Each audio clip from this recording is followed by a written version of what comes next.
जी से निवेदन करूंगी कि वे आए और अपने आशीर्वचनों से हम सभी को लाभान्वित करें। और आप जाइए मत, देखिए, बैठे रहिए, क्योंकि लास्ट में एक परफॉर्मेंस भी होने वाली है, प्रस्तुति होने वाली है। तो विधायक महोदया से मैं निवेदन करती हूँ कि वे आए और अपने आशीर्वचनों से हम सभी को लाभान्वित करें। मैडम। परम सम्मानीय मंच पर विराजमान हमारे जिला प्रमुख प्रत्याशी और पूर्व छात्र संघ अध्यक्ष डी के प्रसाद जी, धर्म सिंह जी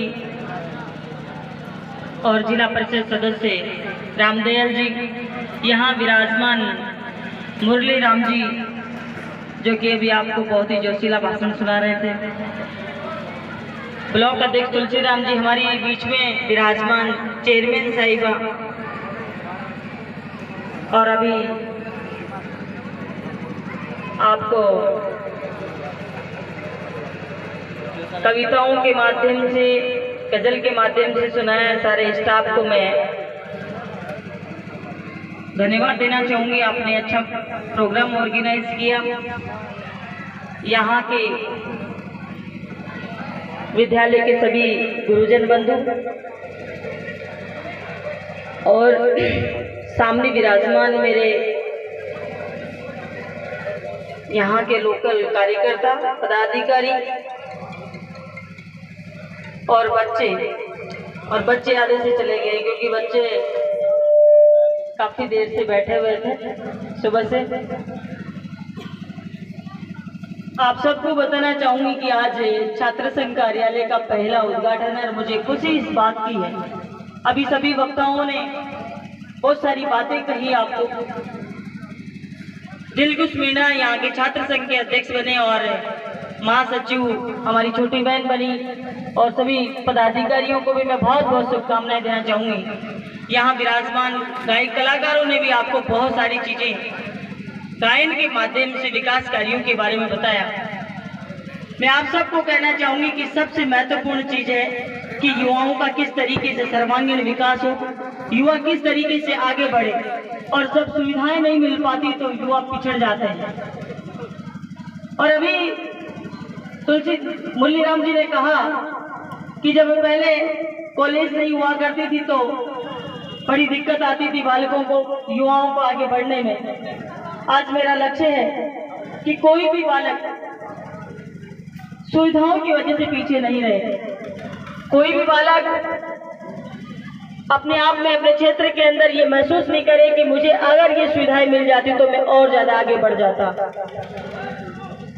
मैं आप सबसे, इस क्षेत्र की जनता से वादा करती हूँ कि मैं किसी भी तरीके से इस क्षेत्र के युवाओं को पीछे नहीं रहने दूंगी। इनके विकास के लिए, इनकी व्यवस्थाओं के लिए और इनको किस तरीके से आगे बढ़ाया जा सके, उन सभी प्रयासों को मैं सफल बनाऊंगी।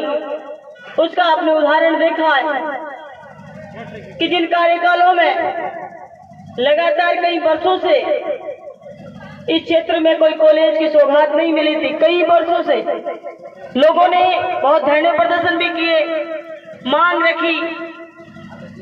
और आप सबको एक बड़ी जानकारी देना चाहूंगी कि किसी ने मेरे को कोई मांग नहीं रखी, नहीं मेरे चुनाव में कोई वादा किया, नहीं लोगों ने मेरे से फोर्स किया कि आप ये काम करवाओगे, लेकिन लोगों के दिल में कहीं न कहीं ये भरोसा था कि जब हमारी विधायक इंदिरा बन जाएगी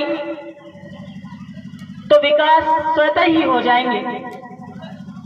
और उन्हीं के भरोसे पर, उन्हीं के विश्वास से ये कारवा आगे बढ़ता गया, कामों का ग्राफ आगे बढ़ता गया। और आज 4 साल के कार्यकाल में मुझे लगता है इस क्षेत्र के अंदर कोई बड़े काम मैंने छोड़े हो। कोई ऐसे बड़े काम नहीं है जो कि इस क्षेत्र को अभी भी उनकी आवश्यकता हो। कामों की आवश्यकताएं जिस तरीके से समय निकलता है, आवश्यकताएं बढ़ती जाती है, नई नई समस्याएं पैदा होती जाती है।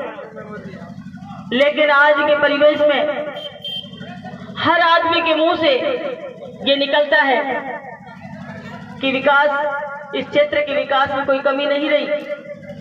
और अब 6 महीने का 8 महीने का जो कार्य है चुनाव से पहले, वो जितनी भी घोषणाएं इस विधानसभा क्षेत्र में सरकार के द्वारा की गई है वो सभी धरातल पर आने लगेगी।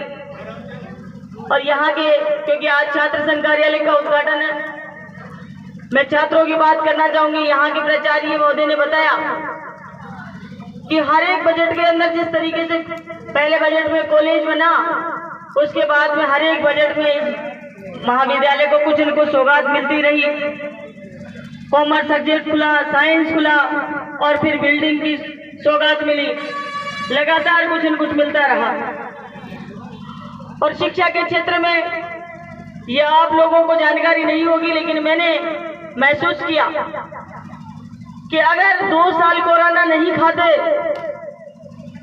तो इस विधानसभा क्षेत्र के स्कूलों की दशा और दिशा और ही कुछ होती, जो मेरे विचार में था। लेकिन अभी मेरे माइंड में जो चल रहा है वो और ज्यादा कई सारे सपने इस विधानसभा क्षेत्र को लेकर है। और मैं समझती हूँ कि जिस तरीके से आपने मुझे मेरे ऊपर भरोसा किया, उसी तरीके से काम होते गए और आप सबका इस विधानसभा क्षेत्र का विकास होता गया।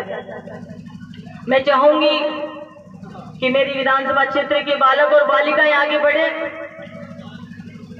पढ़कर कुछ करके दिखाए। आपने सुना होगा कि जिन बच्चों ने टॉपर किया है, 90 से ऊपर अंक प्राप्त किए हैं, उनको हवाई यात्रा कराइए। उनको हवाई यात्रा कराने का मुख्य उद्देश्य यही था कि मोटिवेशन मिले बच्चों को और आगे बढ़े। बच्चे कोशिश करें कि मुझे अपनी बार 90% से ऊपर अंक लाने हैं और मुझे भी हेलीकॉप्टर हवाई जहाज की यात्रा करनी है। ये मेरा सबसे पहला उद्देश्य है कि जब युवा पढ़ेंगे तो देश बढ़ेगा, युवा आगे बढ़ेंगे, युवाओं की सोच विकसित होगी तो इस देश की नीचे ग्रामीण इलाकों में जो बालक पढ़ते हैं उनकी सोच विकसित होगी और गांव से लेकर शहरों से लेकर राजस्थान से और देश तक विकास संभव होगा। आपने देखा होगा कि अभी बजट के अंदर बहुत सारी योजनाएं माननीय मुख्यमंत्री जी ने लागू की, जिसमें सबसे महत्वपूर्ण आपको बताना चाहूंगी लाइट से बहुत ज्यादा दिक्कत होती थी लोगों को, वो लगभग फ्री हो गई है। और यहाँ इंदिरा रसोई आपने देखी होगी, कोई भी नगर पालिका क्षेत्र से भूखा नहीं जाए, इसके लिए इंदिरा रसोई की घोषणा की और इंदिरा रसोई चल रही है। और इसके बाद अब ग्रामीण इलाकों के लिए भी इंदिरा रसोई चालू करने के लिए आदेश हो चुके हैं।